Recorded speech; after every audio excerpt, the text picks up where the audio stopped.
Micah chapter 2, verse 1.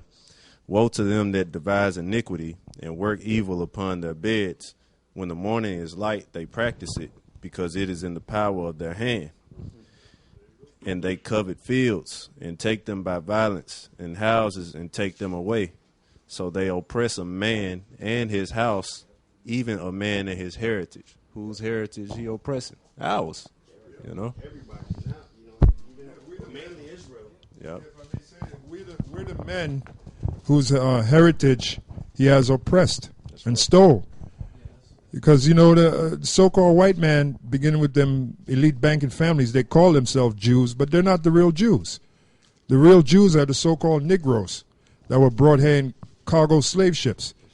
And the word Jew comes from Judah, which is the head tribe of the nation of Israel, everything that the so-called white man is not.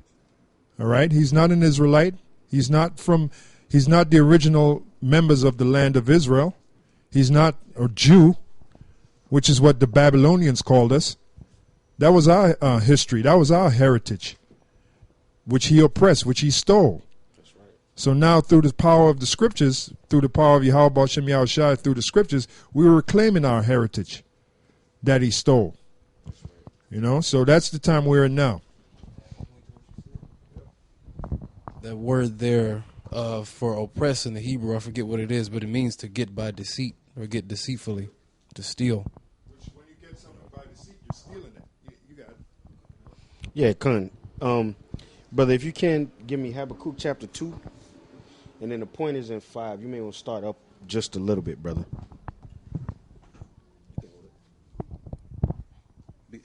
Habakkuk chapter 2 and 4.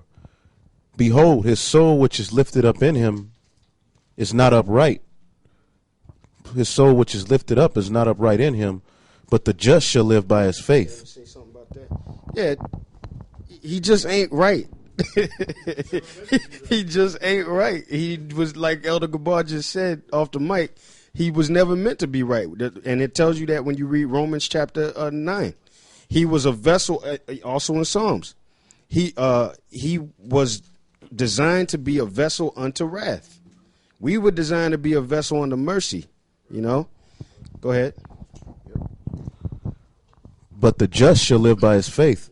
Yea, also because he transgresseth by wine, he is a proud man, neither he keepeth he at home. Like Elder Gabar said off the mic, who the hell could that be talking about, man? Who don't keep at home? At one point, the British Empire, they had a saying that said the sun never sets on the British Empire. So he's the one that don't keep at home, man. Those people down there in Australia, they were originally there before Esau got there. Okay, those were Japhites. The bulk of them. You had certain Israelites that made migrations out there, because you had certain Israelites that made migrations to those different Pacific Rim and Polynesian islands and stuff like that. But the majority of those people are Japhites. So the devil wasn't there until, he don't keep it home. Okay, go ahead. Right. He is a proud man, neither keepeth he at home, who enlargeth his desire as hell, and is as death, and cannot be satisfied, but gathereth unto him all nations, and heapeth unto him all people. Yep. Shall not all these take up a parable? And that's what the New World Order is about. That's what it's all about. Getting control of everybody. Well, that's wicked, man. That's right. Chipping everybody. Right. Now, we're going to do it in righteousness. Mm-hmm. The scriptures say when the law is in effect, the people learn righteousness. Mm-hmm. All right? You want me to keep reading? No, keep reading. There's a little bit more to that. All right. Shall not all these take up a parable against him, and a taunting proverb against him? And that's what we're doing. We're taunting you. It's like Elder Tahar just said, it don't matter. It doesn't matter. You Rothschilds, you can do whatever you want to us. The scriptures say that we're supposed to stand, having done all to stand. So you can do whatever you want. We're going to taunt you. You can. And like Elder Gabar just said off mic, you are going down. There's no doubt, no ifs, ands, or buts about it. Okay? So we're going to taunt you. We're going to call you names. We're going to expose you to the world. We're going to get into the information.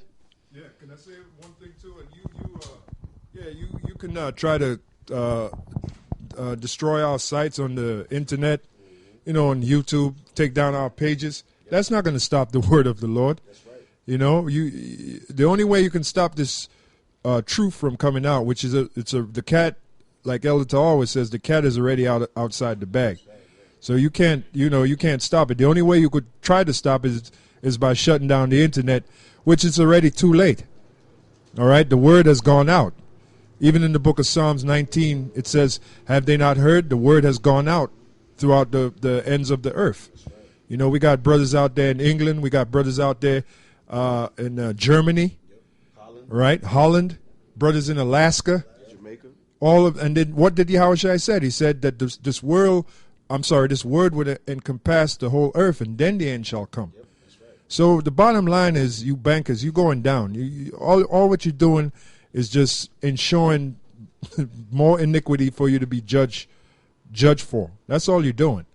The final iniquity that you're going to do is that chip, which is already prophesied that you Rothschilds in particular, you're going to make everybody try to take that chip. That's already that's prophecy. And once you do that, that's it. That's the end of your rulership. And the next step for you is slavery underneath us. That's your next step.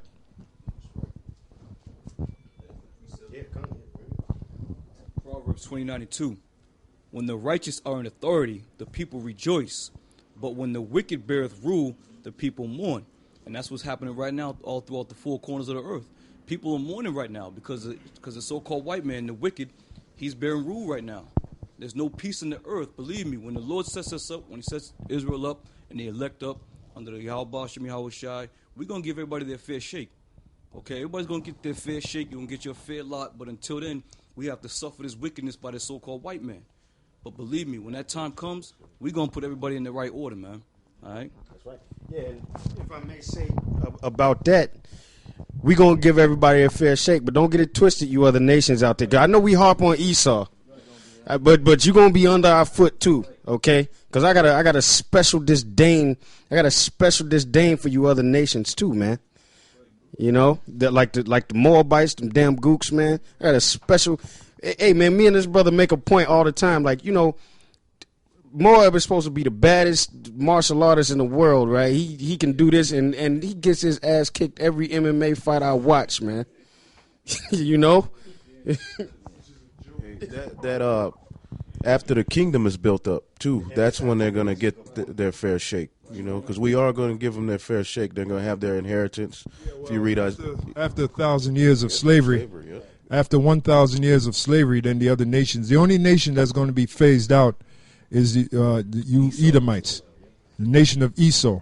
You're going to be phased out because you're going to be obsolete. There's no need for you. But after 1,000 years of slavery, you other nations. As a matter of fact, if we can get the book of Isaiah, the 2nd chapter, because you other nations, you're going to learn of our ways and our laws, which puts us in the position to rule over you. I mean, we're not going to learn of your ways and your laws. You're going to learn of our ways and our laws. This is Isaiah 2:1. The word that Isaiah the son of Amos saw concerning Judah and Jerusalem. And it shall come to pass in the last days that the mountain of the Lord's house shall be established in the top of the mountains, and shall be exalted above the hills, and all nations shall flow unto it. And many people shall go and say, Come ye, and let us go up to the mountain of the Lord, to the house of the power of Jacob, and he will teach us of his ways, and we will walk in his paths. For out of Zion shall go forth the law, and the word of the Lord from Jerusalem. And that's the future prophecy, which puts us in the power seat of ruling over the other nations. As a matter of fact, from there we can go to Zechariah, because. Right, because we're going to have certain customs, which goes back to the law of Moses, that if they don't keep, there's no, you shall receive no rain. Talking about you other nations. So that's how important we're going to be. Get that in Zechariah. Okay, whoever got it, read it. All right, Zechariah 14:16. Go on. And it shall come to pass that everyone that is left of all the nations which came against Jerusalem shall even go up from year to year to worship the King, the Lord of hosts, and to keep the Feast of Tabernacles. That's one of the feasts, right? The Feast of Tabernacles. Go on. And it shall be that whosoever shall not come up from all the families of the earth unto Jerusalem to worship the King, the Lord of hosts, even upon them shall be no rain. Yeah, so that shows you how important it is. If they don't come and keep that certain high holy day we're going to have, which is going to be established in the kingdom, they're not going to receive no rain. Which means what? Their crops are going to